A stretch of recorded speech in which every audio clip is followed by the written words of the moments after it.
उदय तो पता है कि याद नहीं रहता, लेकिन बंद कैसे हुआ है इसका? बंद तो अपने ने करा है ना, तब तो वो उदय में आया है, तो बंद कैसे होता है? उनके कारणों को अपन ने समझा था कि जैसे किसी के पढ़ने में विघ्न डालना, पुस्तकें फाड़ देना, पुस्तकों का अनादर करना, तत्व की का उपदेश सुनने में आदर भाव ना होना, क्या सत्संग में, तत्व चर्चा में, स्वाध्याय में आदर नहीं होना, रुचि नहीं होना, और टीका की रुचि होना, प्रपंचों की रुचि होना और स्वभाव की रुचि नहीं होना, इससे क्या होता है? ज्ञानवर्णी कर्म का बंध होता है। अगर कोई विद्यालय में विद्यार्थी पढ़ रहा है तो उसको अंतराय डाल देना, जी होशियार ना हो जाए तो उससे ईर्ष्या करना, द्वेष करना, अपने से कोई ज्ञानवान है उन ज्ञानवान को देख करके मन में खुशी का भाव पैदा ना होना, ये सब ज्ञानवर्णी कर्म बंध के कारण है। कैसे करता है जी? अपने ज्ञान का अहंकार करना, सम्यक ज्ञान के विचार में बाधक बनना, झूठा उपदेश देना आदि, इससे ज्ञानवर्णी कर्म का बंध होता है। ज्ञानवर्णी कर्म का क्षय कैसे होता है? माने इसका क्षयोपशम कैसे होता है? ये हटता कैसे है?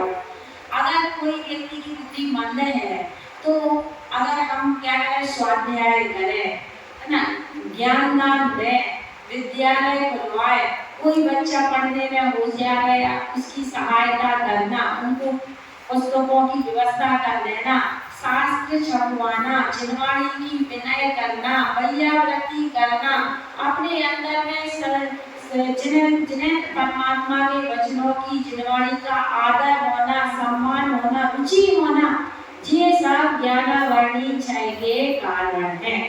जो व्यक्ति जितना ज्यादा सम्मान, भगवान और ज्ञान की वो करता है, उसकी ज्ञानवर्णी कर्म का उतना क्षयोपशम होता है। हमने कौंडिन्य ग्वाला के बारे में समझा था कि कौंडिन्य ग्वाला ने जिनवाणी मन की वैयावृत्ति करी थी, जिनवाणी के प्रति कितना बहुमान था शास्त्र के प्रति, और उन्होंने ज्ञान क्या किया था? वो शास्त्र मुनिराज को दान में दिया था। उसके फलस्वरूप वो कुछ नहीं जानता था, एक ग्वाला जो पढ़ा लिखा बिल्कुल नहीं था, लेकिन उतने ज्ञान के प्रभाव से, ज्ञान दान से क्या हो गया? वो तुंग आचार्य बने, उतने बड़ा महान आचार्य बन गए। किसके बल में? ज्ञान दान के बल पर। तो अपने लिए भी ज्ञान दान करेंगे तो ज्ञानवर्णी कर्म का क्षयोपशम होगा, क्षय होगा, और अपना ज्ञान क्या होगा? निर्मल होगा, बढ़ेगा ज्ञान, और धीरे धीरे यही ज्ञान बढ़ते बढ़ते में क्या होता है? केवल ज्ञान बनता है। देखो, ज्ञान दान का फल कभी निष्फल नहीं जाता, ज्ञान दान का फल केवल ज्ञान है।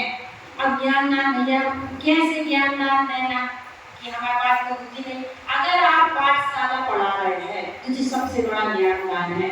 कोई बच्चे को संस्कार दे रहे हैं, ये सबसे बड़ा ज्ञान दान है। आपने अपने छोटे छोटे बच्चों को संस्कार दिए हैं, पढ़ाया है, तो समझ लेना ज्ञान का क्या करा है? हमने दान करा है, ये भी ज्ञान दान है। अब बच्चा आने जाएगा, पढ़ेगा, तो क्या होगा? उसको जी बातें याद रहेगी, बचपन के संस्कार उसके जीवन में पड़ेंगे, उसका पूरा जीवन अच्छा बनेगा। तो जी भी ये क्या है? ज्ञान दान।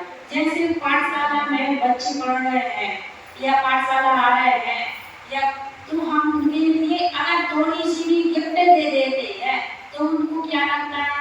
रुचि लग जाती है, उस गिफ्ट के लोभ में बच्चे पाठशाला आ रहे हैं, वो भी ज्ञान दान है। क्यों? क्योंकि आपने उनको व्यवस्था मिलाई है और उनकी रुचि लगी है, कहाँ आ रहे हैं? पढ़ने के लिए आ रहे हैं। ये भी काय में सहयोगी बनेगा? ज्ञान दान पर। और ज्ञान दान कैसा है? किसी अपने घर के बच्चों को अगर रघुगानंद भी पढ़ाया है तो भी क्या है? ज्ञान दान है। तो अपना जितना ज्यादा से ज्यादा समय स्वाध्याय में, सत्संग में, सिखाने में, पढ़ने में, पढ़ाने में जाएगा तो वो उससे क्या होगा? अपना ज्ञान का क्षयोपशम बढ़ेगा, बढ़ता है, ज्ञानवर्णी कर्म का क्षय होता है।